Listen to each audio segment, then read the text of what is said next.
Hello, I'm Simon Whistler. You're watching Today I Found Out, and in the video today, a lesson in failure, the story of Pixar. Just before we get started with today's video, I do want to say that this video is brought to you by TunnelBear. You can get a free trial today by going to tunnelbear.com/brainfood.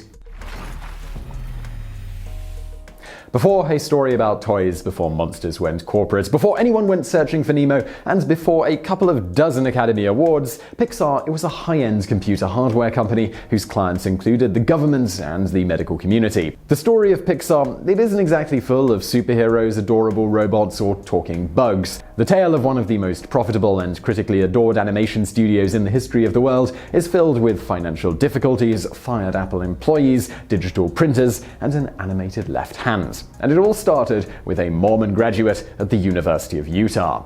By the time Ed Catmull graduated from the computer science program at the University of Utah, he was already considered a genius and pioneer in his field. He had developed texture mapping, which is a method for adding detail, texture, and color to a computer 3D model. In 1972, he used texture mapping to create one of the earliest examples of 3D computer animation ever, an animated film of his left hand. The 1-minute clip was eventually bought by a Hollywood producer and used in the 1976 film Future World, the first full-length film to use computer animation. Today, the clip, which is entitled A Computer-Animated Hand, is housed in the Library of Congress after being selected for preservation in 2011 by the National Film Registry. And now we come to wealthy entrepreneur Alexander Shaw, who ran the New York Institute of Technology, which was one of the only schools in the country at the time to focus entirely on the technical sciences. Shaw believed that computer animation was absolutely the future of storytelling, and it was where movie making was headed. He had been working on a film called Tubby the Tuber, and frustrated by its slow progress, he began buying up equipment from the more advanced computer labs across the country, including the University of Utah. That's where he met Ed Catmull, and he hired him to head his computer lab, not only for his technical proficiency, but because they harbored similar beliefs in computer animation. Now Catmull had a bigger stage to show off his fantasy-making skills, and soon Hollywood came calling. In 1978, George Lucas was coming off a stunning success with his space epic Star Wars: A New Hope, and was in the midst of developing The Empire Strikes Back.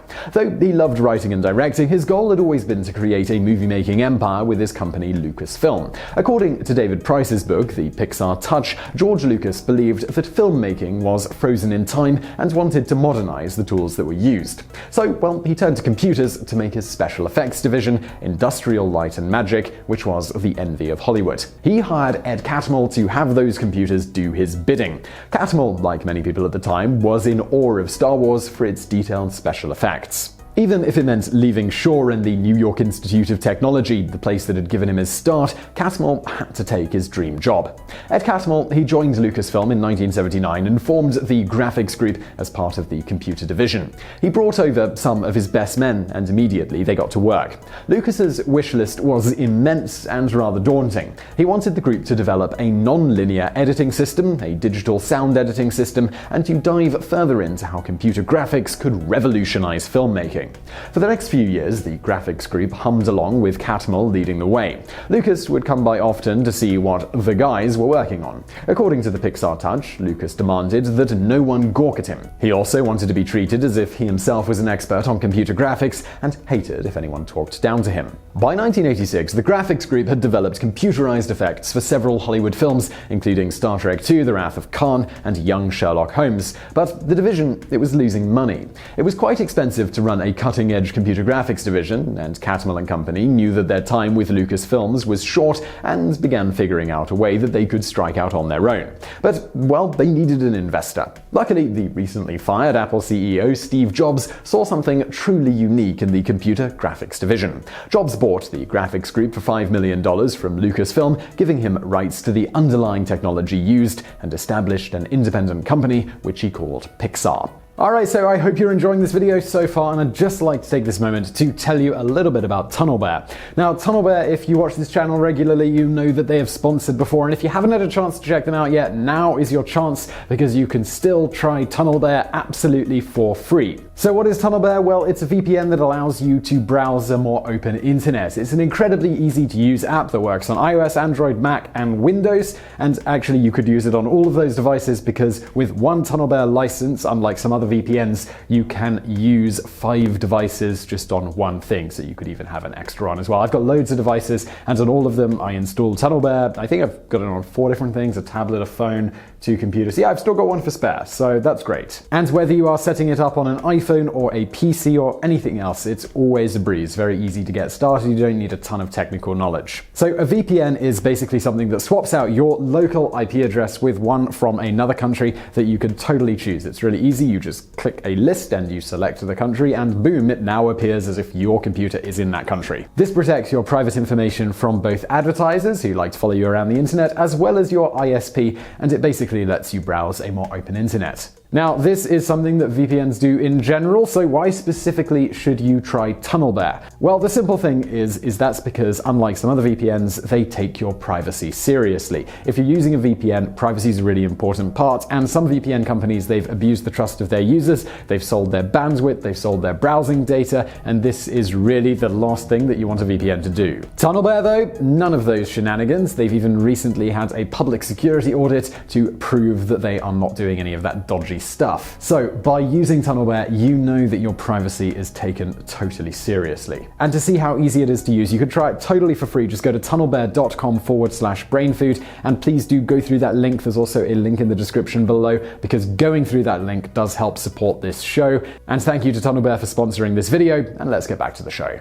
The name Pixar, well, it had actually been conceived several years earlier as the title for the computer component of the digital optical printer the group had developed. Like many great ideas, well, the name it was decided upon while they were eating. From Karen Pake's book on the beginnings of Pixar to Infinity and Beyond, we already had a terrible history of naming things, admitted Alvy Ray Smith, founding member of the computer graphics division at Lucasfilm and longtime partner of Ed Catmull. We could never name ourselves, we were always the computer division, but it came time to name the image computer we'd made. And one night, Lauren Carpenter, Rodney Stock, and I were at this greasy spoon in Ignacio, a town in Marin County. I grew up in New Mexico, where Spanish is the second language, and the infinitive form of the verb always ends in ER, IR, or AR. I suggested Pixar, an invented Spanish word meaning to make pictures. When Catmull and Alvy Ray Smith were looking for investors, they knew the most valuable asset they had was this Pixar image computer, so they named the company after it. As you can see from this, despite the common myth, Steve Jobs had nothing to do with naming the company Pixar.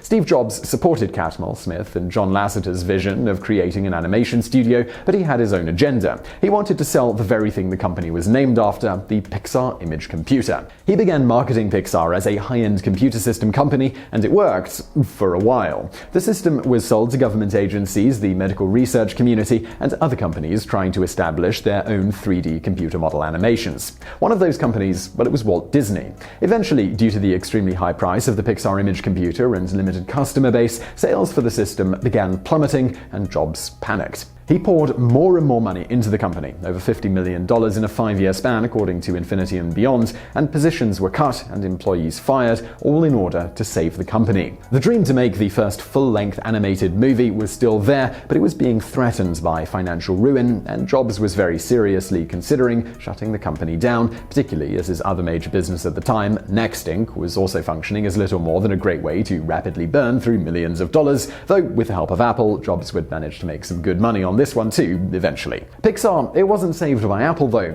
but by John Lasseter. John Lasseter was first and foremost an animator who believed that the power of computer animation would create never-before-seen storytelling. His career, it started at the Walt Disney Company as skipper on the Jungle Cruise ride at Disneyland. Soon he became an animator at the studio, but he would be fired due to his obsession with computer animation and his reluctance to let it go when asked by his superiors. In 1985, he found a home with Lucasfilm's computer division. Catmull hired Lasseter as an interface designer because he wasn't officially allowed to hire an animator. Now, in order to properly sell the Pixar image computer, Jobs wanted examples of what the advanced machine could do. He allowed Lasseter to lead a team in producing short films in order to promote the product.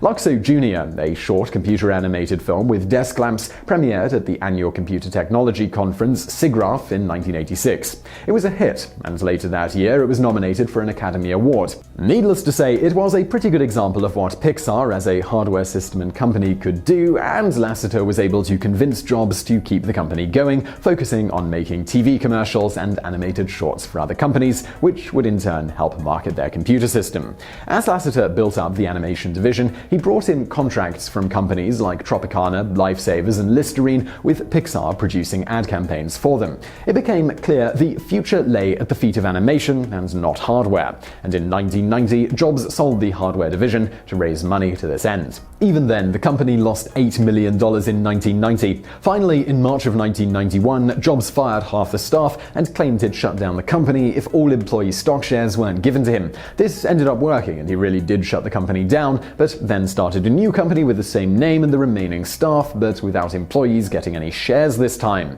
As one of the aforementioned co-founders of Pixar, Alvy Ray Smith, said in The Second Coming of Steve Jobs, "Pixar failed 9 times over by normal standards, but Steve didn't want to fail, so he kept writing the checks. He would have sold us to anybody in a moment, and he tried really hard, but he wanted to cover his loss of $50 million. A year later, the small and still cash-strapped company received its biggest commitment yet, a 3-picture, $21 million deal with Walt Disney Studios. Under this agreement, in 1995, the movie Toy Story was made. In the interim, Jobs still shopped the company around, as there were a few companies interested, including Microsoft, but he decided to stick it out to see how Toy Story would do, and as you probably know, it did rather well. Thanks to Toy Story, when Steve Jobs took Pixar public, it became the biggest initial public offering in 1995, even bigger than Netscape. Because Jobs had taken back employee shares in 1991 and gave them to himself, this resulted in him becoming a billionaire with a net worth of $1.5 billion.